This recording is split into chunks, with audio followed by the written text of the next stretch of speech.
Well, we are running behind, so we should move on to our next speaker, who is Dahl. Okay, thanks. I look forward to discussing some of these issues with you. And I'm going to bring, and I really appreciate such an interdisciplinary discussion about adolescence, which I find really exciting. And I'm going to take a slightly different approach. My background and my work is really leading an interdisciplinary group interested in adolescent brain development as a key window of time for a broad range of behavioral and emotional health issues emerging as a period of vulnerability and opportunities for a whole set of physical health and mental health problems. And what I'd like to do is share some subset of the findings and the models from that work that we think may have some relevance to get insights for interventions. And I think it's a set of findings that could be viewed from an evolutionary perspective in some very interesting ways. And that's really what I'm interested in having some dialogue about. And more specifically, it's one slice within a larger set of adolescent brain changes focusing on puberty-specific changes in neural systems related to emotion and motivation, and how those biologic changes and this window of time in adolescence may really set the stage for a lot of variability, interesting variability for positive outcomes as well as negative, but perhaps by viewing this with the lens of evolutionary psychology and evolutionary perspective, we may help direct deeper understanding, and that's really the overview. Now I wanted to start, though, since it's an evolutionary group, with an example from some development, behavior, plasticity, and neuromaturation from the sea squirt. I don't know if anybody here knows much about the sea squirts. These are, they live in the bottom of the ocean. They're sac-like filter feeders, very successful species, evolved during the Cambrian period more than 500 million years ago. But what's interesting is they have a juvenile form where they actually have a brain, an eye, a balance organ, a nerve cord, and they swim around and have relatively interesting behavior until they find a suitable place for the rest of their life. And at that point, they cement themselves to a rock and go through a whole set of physical changes, including the ingestion of their own brain. They literally eat their own brain because once they're affixed to the rock, they don't need it. They really have very little. They're sedentary, sac-like filter feeders that don't really need a brain any longer, so all of the interesting behavior has to occur before then. Ron, is that process called getting tenure? That is exactly, you stole my line. That's only about the sea squirts. Is it called getting tenure?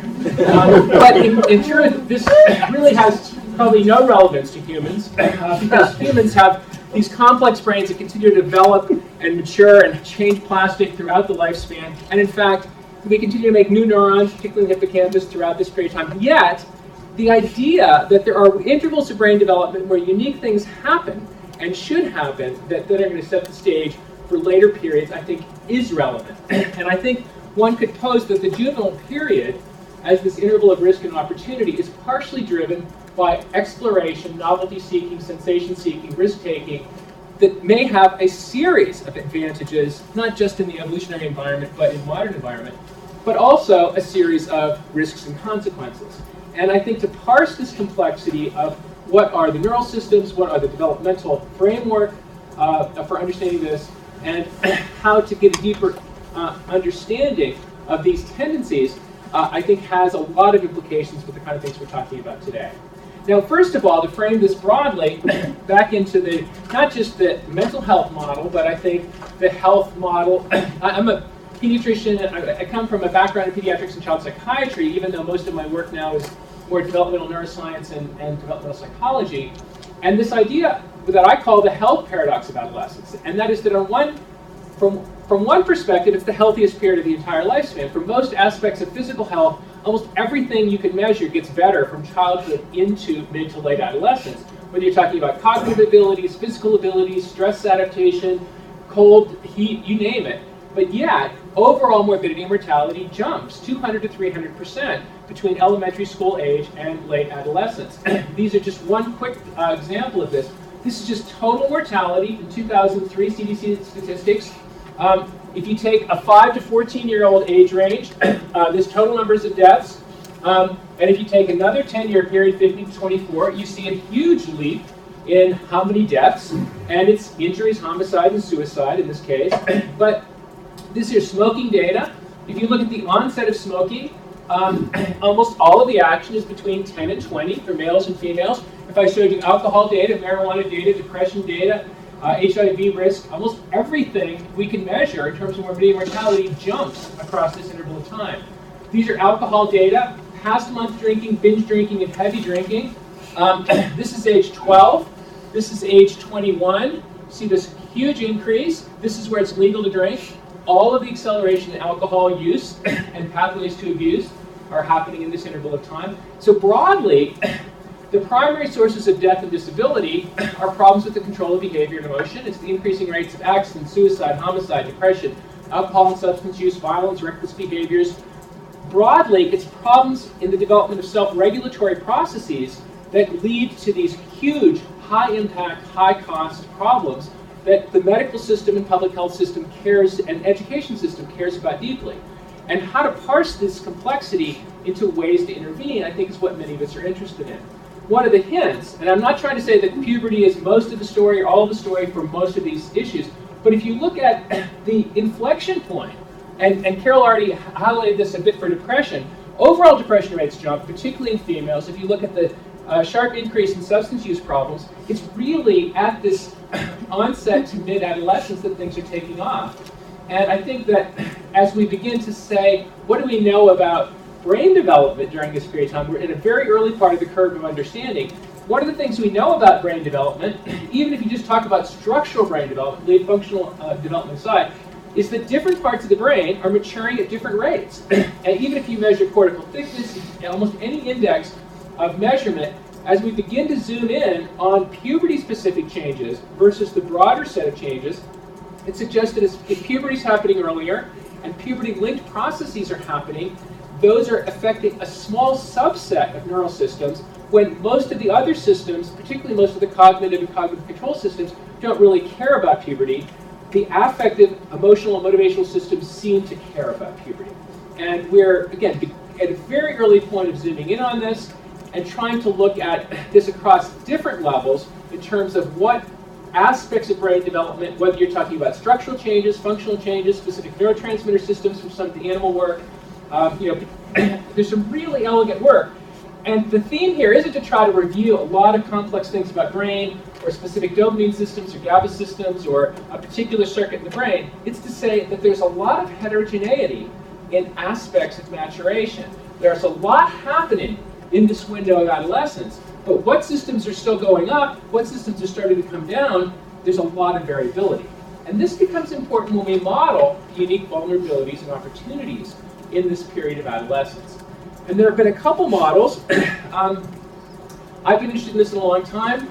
I published a paper describing this idea that particularly as puberty's been happening earlier in modern society, and if affective and emotional systems are being activated by this earlier puberty, and the cognitive control systems are slightly slower, that's going to create a period of imbalance. Our MacArthur Network group I was with, Larry Steinberg was the first author of that paper, formalized this model a bit more. And this idea is that cognitive and emotional systems interacting go through a precarious period at the onset of adolescence that creates a lot of variance. And we've been trying to understand that more deeply. Since that early work, several other groups have been looking at this in a more, I think, a deeper neuroscience way. Vijay Casey's lab has been finding evidence for a different curve of development of limbic regions of the brain versus these prefrontal regions. And there are a couple papers. Monique Ernst's group at the NIMH actually has a slight variation. They're all variations of the same basic idea, that some of these motivational emotional systems are on a different trajectory of development than some of the cognitive control systems, and you get this period of gap, or maturity gap. And how exactly to measure and model these, Vijay Casey's lab has looked at this in another model of the sort of control of approach avoidance. If we had more time, I would go into these in more detail and how we operationalize these with tasks with fMRI studies. But suffice to say, there is emerging more and more data consistent with this model that some of these measures of these control systems and how they link together emotion and motivation, making decisions about approach versus avoidance in the context of strong emotion. A lot of the action in these systems in terms of maturation is really happening across this period of mid-adolescence. I'm going to leave the neuroscience details aside and give you the cartoon version of what I think is one way to think about this.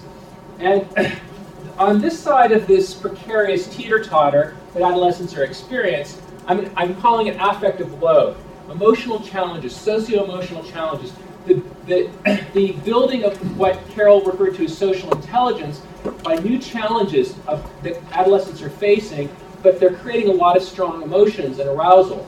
And the evidence that these effects of the neural system maturation are happening early. The onset of puberty, the timing of these new challenges, romantic experiences, peers and stress is happening early in adolescence.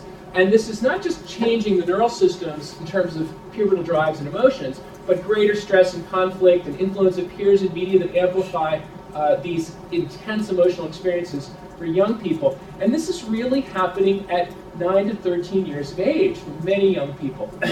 Now, if you look at this side of the equation, the regulatory control, well, one thing is you want to have development of these prefrontal cognitive control systems and their connections to the other areas of the brain that give us good, reliable self-control.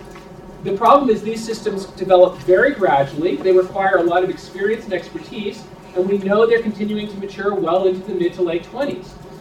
So what are the other things that help control behavior? Well, it's the social support, families, parents, adult monitoring, teachers, coaches. But the problem is, in most situations in modern society, these also diminish. These arrows are small. These press down early and intensely. This comes on gradually, and the amount of adult monitoring and support really diminishes. So this period of precarious imbalance in control is part of the reason we see a 300% increase in morbidity and mortality in this interval of time. Now, add in all of the interesting themes of these genetic differences with these polymorphisms, what happens in earlier development that sets the stage for greater vulnerability. Then you hit on top of that the intensity of early romantic relationships, higher stakes for doing well at school and in sports, and you begin to think about how these trajectories can shoot off in very different directions, including what most people would agree is pathologic, or having it take off in positive directions. Sorry, I'm going to skip over this for now. It's some of the data supporting one key feature of this model. For time's sake, if people have questions, you want to think about some of the details of some of these neural systems, I would be happy to, maybe in the discussion, it can come up. But I want to distill from that a couple principles. And one is that if we try to say, at the level of behavioral measures and emotional and motivational measures, what things really seem to go with this onset of puberty, the neuro-affective changes linked to puberty, I think that there's stronger and stronger evidence that it is something in this set of changes we call risk-taking, sensation-seeking, and maybe related to status-seeking, a willingness to take risks in order to attain status. I'm intentionally vague. I think parsing this and refining what this is a huge and important line of work that is incredibly relevant, I think, to the group of people in this room that may add things that cognitive neuroscientists are not going to approach without a model of what really is this that's happening. Now, there's lots of other dimensions of this. I mean, the tendency to explore, seek novelty, changes the dopaminergic system that promote that occurs across species. There's tremendous individual differences. There are plenty of adolescents that are shy, inhibited, don't take risks. The effect of social context is huge. But in addition to all of these, the evidence that there is a general tendency for a shift toward greater sensation-seeking in adolescence at the onset of puberty is a provocative piece in this larger puzzle. And again, more broadly, what do we know about what changes with puberty? Certainly changes in romantic motivation, sexual interest is tied to returning on the reproductive axis. There's something about the intensity of emotional reactions and measured physiologically as well as behaviorally. There are a set of changes in the sleep system that we know is tied directly to puberty. Certainly as you're growing at the second fastest rate of the lifespan, appetite goes up. Risk for depression, particularly in girls, as Carol's already outlined, and this issue of whatever sensation-seeking is. And there's some animal work relevant to this, but we also need to parse what this sensation-seeking issue is. I've also referred to this set of changes as this period of igniting passions, because I think that young people not only have this intensity of romantic interest, motivation, emotional reactions, but they also have this ability to become passionate about a particular kind of goal. They can become passionate about poetry, about literature, about a particular sport, about a hobby, about, model building. Now, yes, a lot of hobbies develop before puberty, but so do crushes on people. But people don't fall in love quite the same way before puberty, nor does their passion in a particular area seem to have the same kind of intensity until puberty. And I think this may be a really interesting window of time to think about, both in terms of vulnerabilities and opportunities, in terms of how this plays out. And now, taking this general model down into a neuroscience-based approach, this has been the focus of my lab and a set of collaborations for really the last 10 years. And I can tell you a lot about different levels of studies. We've had a lot of behavioral studies trying to parse what specifically changes as puberty takes off, separate from the broader adolescent changes, in terms of emotional reactions, in terms of motivation, in terms of risk-taking, sensation-seeking, clinical studies of depression, psychophysiologic studies of pupil blink, positive auricular response, ERP, social stress with things like the Trier and structural and functional imaging studies. Some of those papers are out, some of them are coming out. And there's some interesting themes within this broad set of results. But I want to take this into the topic for today, and that is risk-taking, risky behaviors. And what are we learning from this set of studies that may be relevant to this set of issues? And one of the things that I think has emerged in trying to understand adolescent risk-taking broadly is come out of not just some of the work in our lab, but the conceptual model that Larry Steinberg has pushed in terms of understanding what this is as risk-taking. And certainly some of the myths that are out there is that adolescents are bad decision makers. I think the data are pretty clear. If you measure decision making in traditional ways, kids at 15 are about as good as adults at making decisions measured by paper and pencil or computer tasks. I think that there's also a myth that adolescents feel they're vulnerable. I think the studies are pretty clear. Adolescents overrate the chance that they're going to die if they drive drunk, overrate the chance they're going to get HIV if they have unprotected sex. They don't think they're invulnerable. They may not feel that it matters if they die or get HIV, but they don't think they're invulnerable. And it's also a myth that they're less fearful. And we have a lot of data on this now. In fact, it looks like the amygdala threat system goes up in its sensitivity and response as puberty kicks in. It's not that adolescents are fearless, it's that despite the fear, they continue to approach situations and find them thrilling. It's not that they're fearless. And what there is evidence for, in contrast to these myths, is there's puberty-specific changes in these emotional systems, that emotional influences on decision-making undermine or sabotage reasonable decision-making abilities, and that they pursue risks despite the fears because they experience them as thrilling or they override their fears. And it leads us back to this idea, what is sensation-seeking? What is this sensation-seeking shift at puberty itself, and how does that contribute to this? Is it reward-seeking? Is it excitement-seeking? Is it liking sudden increases in arousal? Is it part of novelty-seeking? Is it serving status-seeking? And this is relevant to some studies that Larry Steinberg led, where he was very careful to disentangle impulsivity from sensation-seeking. Now, impulsivity leads to quick actions without engaging in thoughtful processes, leads to hasty, unplanned behavior. Sensation-seeking is really an appetite for excitement. It's wanting to experience high levels of arousal or emotion or experiencing of things that create strong sensations. But of course, in many measures, if you look at the Zuckerman or other standard measures, these are confounded. But lots of impulsivity, not all impulsivity leads to stimulating activities. If you impulsively turn your alarm clock off in the morning, that's not very exciting. It's impulsive, and not all sensation-seeking is impulsive. Some of these kids will save money and work hard to go take skydiving lessons. They're not being impulsive, they're liking the experiences that are exciting. So if you disentangle these components, something interesting emerges. And I'll just summarize one study here, one that Larry's published recently, from a large ethnically diverse sample of individuals 10 to 30. What he found is that impulsivity, the frontal cognitive abilities to use thoughtful planned behavior follows a linear decline. But sensation-seeking, as the appetite for excitement, goes up between 10 to 15. It's correlated with puberty, and then it stays stable or declines gradually across this interval of time. There are older data. There's a Martin study from 2002. We have some data that shows correlations between, if you control for age, sensation-seeking with puberty. Again, suggesting that this appetite for arousal and excitement is the root of what changes that can lead to some types of risk-taking, but of course it's interacting with impulsivity as well. Now, this, again, leads to this broader set of questions about what is this natural affinity for high-intensity feelings in adolescence? And how does it lead to so many problems, and how can we understand this more deeply? And it's interesting to consider why, at this developmental period, when adolescents are facing so many emotional challenges, that they also show a tendency or appetite for high-intensity feelings and exhilaration. It's as if they're naturally drawn to these, whether it's to learn how to master them, whether to deal with them, to experiment with them, to...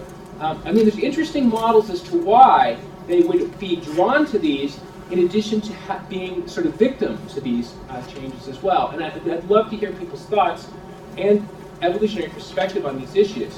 Now, one simple model of this is that courage is valued across virtually all human cultures.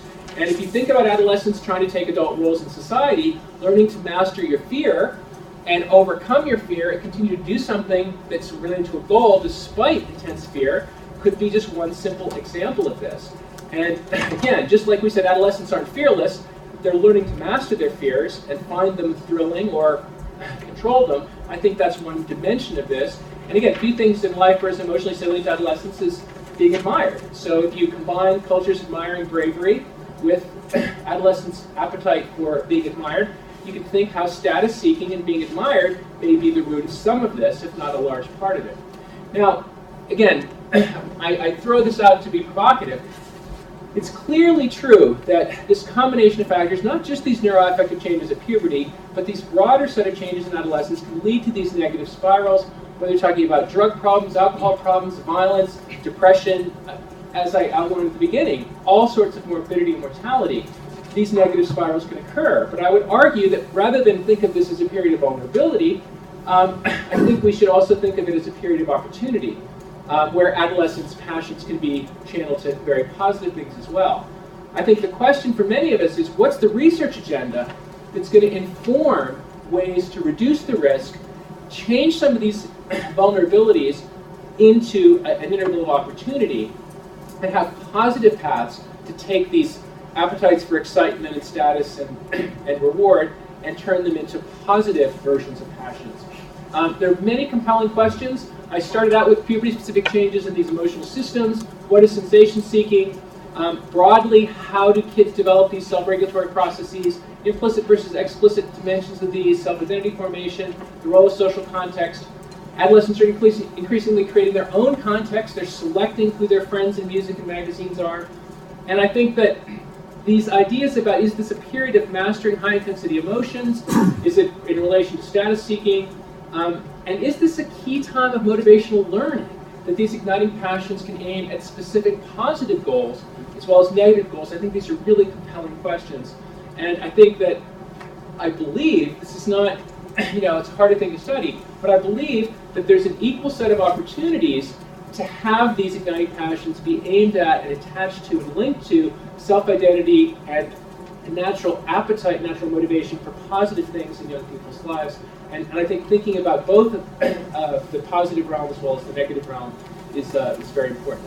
So I'll stop there. I went a little fast because we're running late on time, but I think I wanted to sort of provide some provocative pieces of the story that are now emerging in terms of adolescent brain development and puberty-specific brain development that may be nice fodder for evolutionary questions and perspectives. Thank you very much.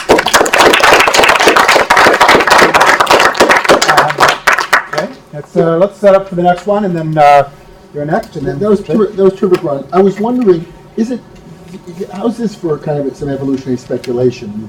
Is it actually fear grows because what you want to do is be able to sense where to take risks? Because if it's a highly fearful situation, my risk taking, if I succeed, is going to be more status enhancing. So I'm not trying to master my fear. I'm trying to judge the situations in which my reputational payoff might be highest for engaging in, and the related question, I mean, that's a proposition, okay? Right. The related question is, how much of this is a male paradigm you're talking about, of the sensation seeking, rather than, a male and a female paradigm? So those are both great and complicated questions. I think quickly the first one is, I think it's interesting that this increase in fear sensitivity, particularly in the social domain, could be advantageous because you're more sensitized to things that are threatening. But I think when we look at some of the tasks and the behaviors that we're interested in, it's the fact that the signal also doesn't keep them from going there. They're as even if they have fear. Well, does the signal invite them to go there? Because at the high fear signal is where they're going to get the reputational payoff. Right. If Right. they market. It's almost, you need to be able to sense, where do I get the biggest return on some risk taking? Well, if it's the high fear. But my guess is it's more complicated. My guess is it is very complicated because there are situations where you want to avoid real risk, but you do want reputation-enhancing risk. So I think that the links between cognitive systems and culturally sensitized versions of what kind of courage is being admired may be a part of this. And maybe the increased signal of fear helps both of those. You do want to avoid certain situations, but you may be attracted to some. But it's interesting. In terms of the sex differences, this is a huge thing of great interest to me. I have to say that at the level of brain systems, I'm surprised that there are more similarities than differences. We went in, we designed the study with the girls, because the girls go through puberty to 2 years earlier, so we just designed the study with girls and boys, different ages from the outset, matched for age, differing in pubertal status, and followed them forward, because we expected so many differences. And there are some, but the similarities were greater than the differences in at least most of the neural measures. Now there are some really provocative examples where they diverge. Certainly the testosterone effects on structural brain development, for example, seem to be quite different. So I think... So what about the sensation seeking in terms of the girl-boy difference there? I mean, the girls are as motivated by sensation seeking, it appears? It looks like the similarities are greater than difference. In Martin's study, they had actually stronger links between puberty and sensation seeking in the girls. But let's hold this for later because we're let's just have one more quick one and then we'll go to Mark. Okay.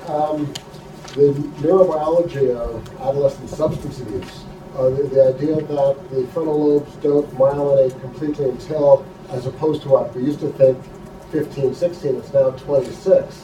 You have substance use activity in adolescence. You have those substances impacting the brain itself, the immature premyelinated brain. Then you look at substances where every substance of abuse is stimulating a receptor already in the brain for whatever reason. From an evolutionary perspective, these substances were never available before. You might have had occasional things growing out there, but the collection of very receptor-specific substances available at your corner 7-Eleven, it short circuits the whole thing.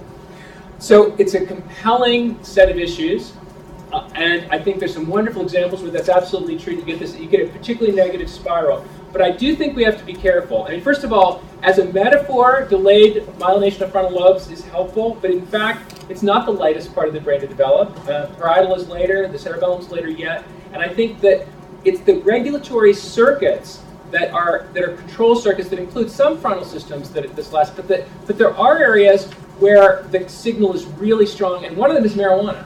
So this whole, talk about gene-environment interactions, this idea that marijuana exposure before 15 increases your risk of psychosis, and before 18 it increases it. And it appears that some dopamine allele polymorphisms make you more susceptible to marijuana before this age. This is one example of a system where the practical public health implications are really powerful. And whatever you want to set aside about adaptive and maladaptive behavior, when you see full-blown psychosis and you think about models that maybe 15 to 20% of the onset of psychosis in adolescence could be prevented, and if you have marijuana exposure after 25, it's not associated with increased psychosis. So this idea of development by exposure interaction is a key part of some of these substances, and I think we need a lot more research to understand these more. All right. Okay, I want to just do a slight change of plans. We have the coffees now out there and ready to go, so I think we should take our 10-minute coffee break, let people get caffeinated, and come back.